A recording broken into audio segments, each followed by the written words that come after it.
Ciao ragazzi, qui Gaetano Martelli per un'altra fantastica puntata sul canale di Loud Travelers.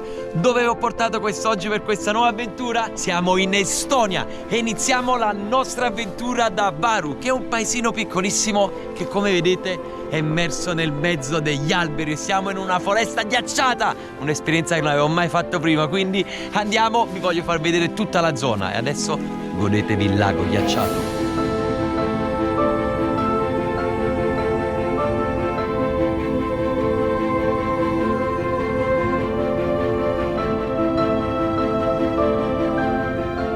Sicuramente sono le zone più fredde dell'Estonia. Ci sono temperature che in inverno arrivano ai meno 30 gradi centigradi, mentre invece in estate arrivano ai più 30 gradi centigradi. E come avete visto dal drone, questo spazio enorme tra gli alberi, questo è un lago dove le persone normalmente in estate vengono a nuotare, invece adesso noi ci cammineremo sopra. Ci incamminiamo e ci dirigiamo dall'altra parte perché ci sono delle persone che stanno pescando all'interno del lago e voglio capire come si fa. Questa è la lastra di ghiaccio del lago che si è ghiacciato, guardate.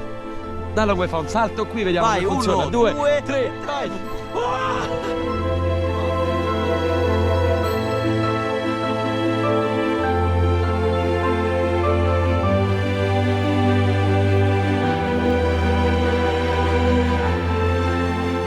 Però la cosa che vi chiederete voi, come fa a sapere se ci sono pesci nel sottofondo oppure no? Questo piccolo schermo, come vedete, fa vedere il fondale, quindi fa vedere al di sotto della lastra di ghiaccio all'interno del lago che pesci ci sono e loro fanno vari buchi e gettano varie esche ovunque e quando vedono i pesci dallo schermo che stanno andando subito si lanciano e con queste cannette che probabilmente sono più piccole della mia fotocamera vanno lì e tirano sopra.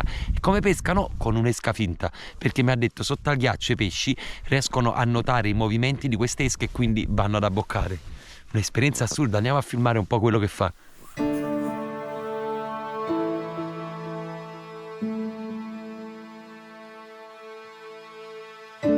Non ho idea di come attraverso quel buco piccolino il pescatore sia riuscito a tirare su questo mostro. Cioè sarà tipo un pesce di 1 metro e la cosa più bella, questo risparmia anche sul ghiaccio perché già ce l'ha congelato direttamente, lo pesca e già lo congela, quindi è freschissimo. Ah, ecco, questo è come fa i buchi all'interno del ghiaccio, guardate.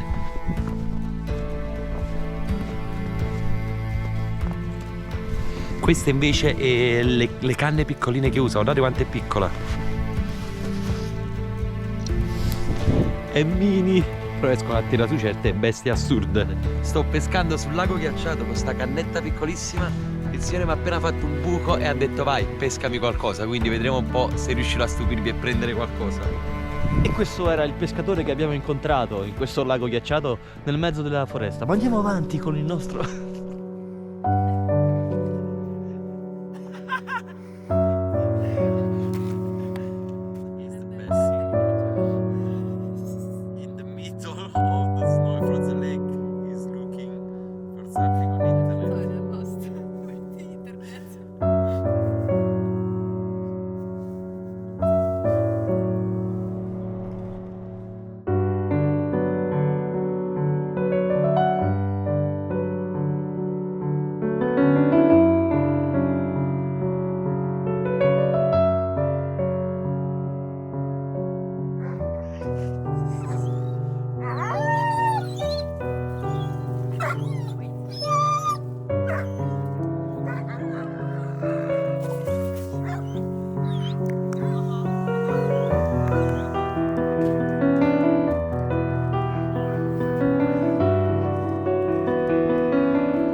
Buongiorno a tutti quanti. Per la seconda giornata nella foresta ghiacciata ci stiamo dirigendo verso una piccola montagna, una delle più alte, dell'altezza di 300 metri. Andremo a scalare. Comunque sono le 7 del mattino, le temperature sono freddissime, ci sono meno 7 gradi e il paesaggio intorno a me è sempre più bello.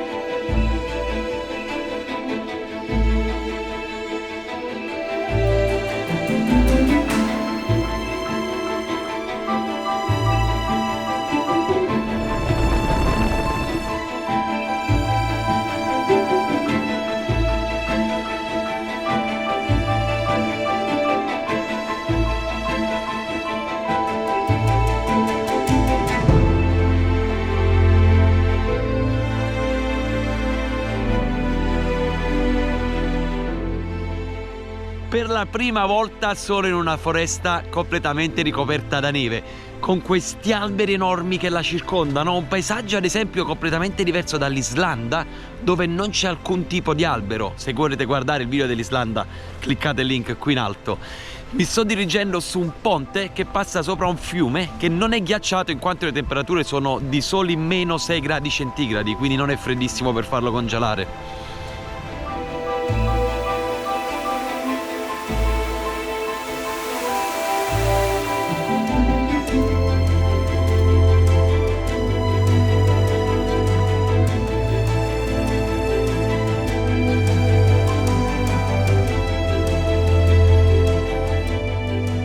Continuiamo, saliamo le scale e dirigiamoci nel cuore della foresta.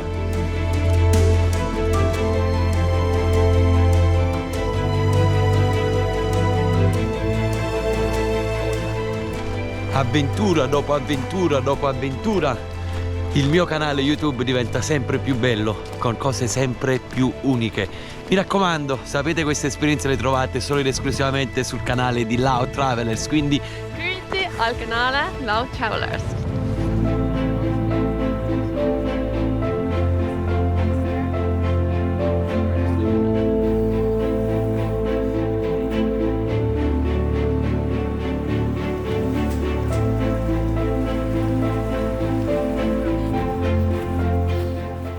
diceva la mia amica Laura, la ragazza estone che mi ha ospitato qui nella sua bellissima casa nella montagna ghiacciata, che in questa foresta non tagliano assolutamente nessun albero, cercano di salvaguardarla perché ci tengono molto all'ambiente qui, lasciarla così bellissima. Gli unici alberi che vediamo a terra sono quelli che sono stati buttati giù dal vento, oppure quelli tagliati sono quelli che ostruivano il passaggio, quindi giustamente devono tagliarli e spostare i lati per far camminare le persone. Un paesaggio inverosimile, mi sembra un po' di stare in un mondo fatato, in una fiaba, in un cartone animato. Un paesaggio mai visto prima, la prima volta. Fa veramente freddo comunque. Sto cercando di parlare, ogni tanto stacco la camera perché mi si congelano i muscoli del volto, quindi devo riscaldarmi per poi poter dire qualcosa.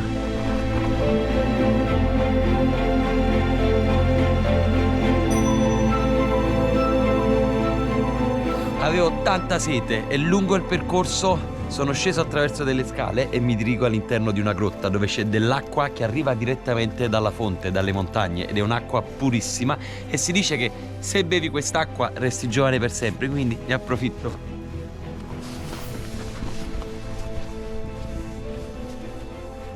Proviamo l'acqua dell'eterna giovinezza. Già mi sento più giovane, già mi sento più in forza. Le temperature sono sempre più gelide. Okay, ho preso un sacco dell'acqua della giovinezza. Grande, da long. Sì, questa cosa la rivendiamo in Italia. Giovani, giovani per sempre! Dalla foresta ghiacciata è tutto. Un saluto a tutti voi. Alla prossima. Andiamo. Non è come pensavo. Ci siamo fermati in una caffetteria locale che sembra più la casa di una persona che un bar. Abbiamo preso questo caffè, questa tazzina bellissima e poi un dolce locale fatto con cannella e semi di papavero, ragazzi. C'ha un odore e una faccia appena uscito dal forno, buonissimo.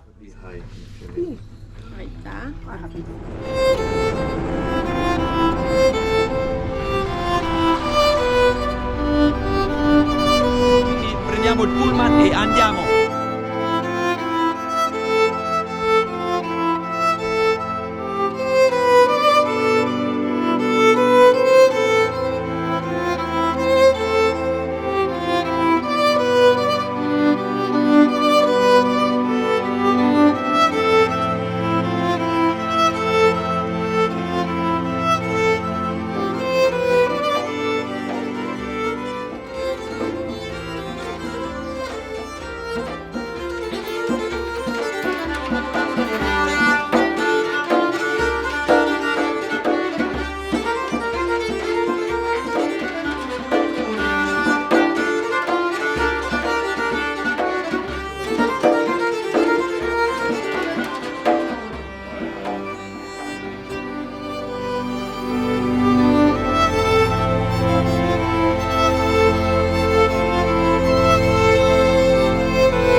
Giornata a Tallinn, la capitale dell'Estonia, anche città appartenente all'UNESCO come cittadina medievale. Infatti adesso, addentrandoci per le stradine del centro storico, possiamo vedere tutte queste costruzioni caratterizzate da tutte le invasioni che ci sono state in precedenza. Quindi andiamo alla scoperta di questo borgo medievale. Quindi da questa parte. Ma dirigiamoci verso la collina dove avremo la vista più bella della città vecchia. Andiamo.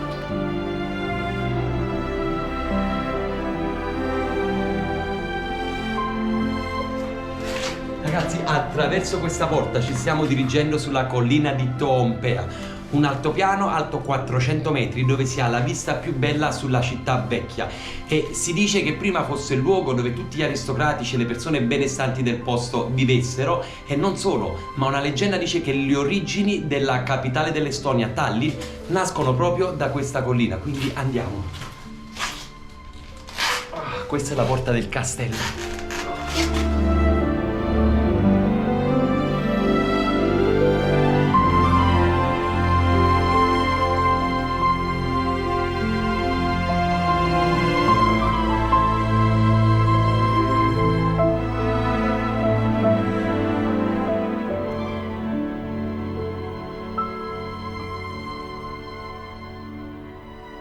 In cima alla collina di Toompea, che non ha perso importanza durante gli anni, ma al giorno d'oggi è la sede del governo e del Parlamento estone, di fronte al castello, che ha una storia importantissima, troviamo la cattedrale di Aleksandr Nevsky, che è una cattedrale che non è amata per niente dal popolo estone, anche essendo uno dei luoghi di culto più importanti della città. Perché? Perché è il simbolo del potere russo sull'Estonia.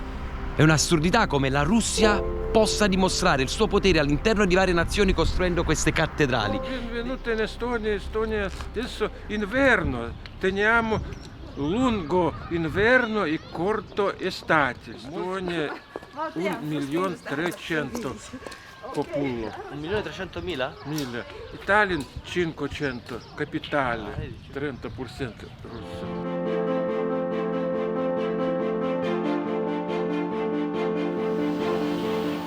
Camminando per le stradine del centro storico non avevo visto una bandiera estone fino a questo momento, e volevo un attimo spiegarvi perché questi tre colori.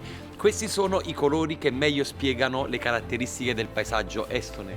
Il blu di questo bellissimo cielo blu, il nero di queste distese di alberi in queste foreste scure, e il bianco come la neve che si poggia su tutte le strade. Poiché il signore mi diceva che quest'anno con i meno 15, meno 16 gradi fa abbastanza caldo, perché lui ha vissuto temperature qui di meno 30, meno 35 gradi centigradi.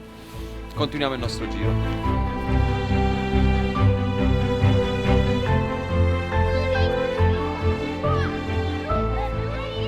ci spostiamo dalla collina e scendiamo verso la parte bassa della città. Spostarsi a Tallinn è semplicissimo perché i mezzi di trasporto sono super efficienti, super moderni e funzionano benissimo. Tallinn è molto famosa perché è una città che ormai ha raggiunto quasi il 100% dell'uso delle energie rinnovabili. Per chi non lo sapesse, Tallinn è la capitale più tecnologica d'Europa. È tra le prime al mondo per la diffusione, l'utilizzo e lo sviluppo di tutte le nuove tecnologie, tra cui internet, servizi di telefonia e sviluppo dell'e-commerce. Continuiamo il nostro tour e spostiamoci in basso che andiamo a visitare uno dei quartieri più belli di Tallinn, ossia il quartiere artistico, che può essere un po' paragonato a una Shoreditch di Londra.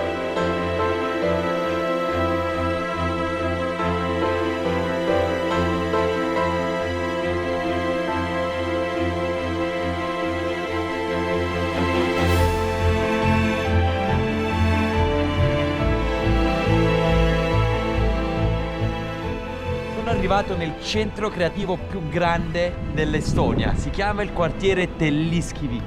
Questo era un gruppo di vecchie fabbriche abbandonate e le persone del posto si sono organizzati tutti insieme per bonificare l'area. Questi alle mie spalle erano tutti le parti delle fabbriche che, come potete vedere al giorno d'oggi, sono state abbellite da tantissimi dipinti e ci sono tantissime installazioni d'arte. Di là al centro, tra alcune gru arrugginite vecchie, abbiamo trovato delle installazioni d'arte di artisti provenienti da tutte le parti d'Europa.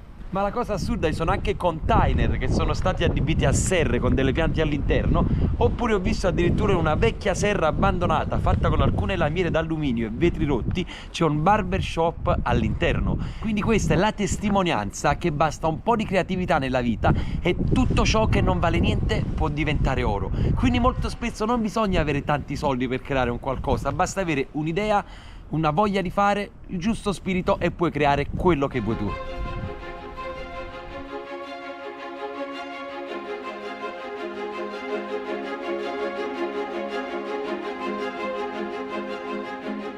In questo momento mi trovo in una stazione dei treni che si vede dalla struttura ancora 2 carrozze parcheggiate con gli interni che sono stati spostati esternamente per crearne un ristorante. Mai vista una cosa del genere nei miei viaggi in giro per il mondo, una stazione dei treni che viene adibita a ristorante lasciando tutti i vecchi pezzi che c'erano una volta.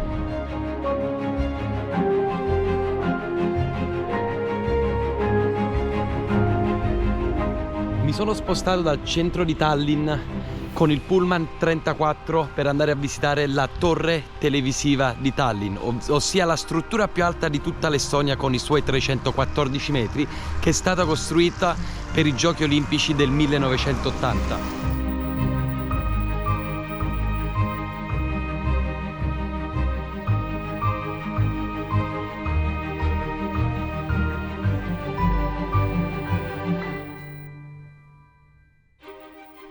In questo momento mi trovo in questa sala al 21° piano della struttura dove avrò questa esperienza col virtual reality. Mi trovo su un balcone a 170 metri d'altezza, voi non riuscite a vedere, è impressionante, completamente all'aperto, e adesso andrò a fare questa camminata su tutto il cornicione, quindi andiamo, peccato che non riesco a farvela vedere. Sono a 171 metri di altezza sul palazzo più alto di Tallinn, nonché la terrazza più alta all'aperto di tutto il nord Europa. Non riesco a stare più qui fuori, fa troppo freddo.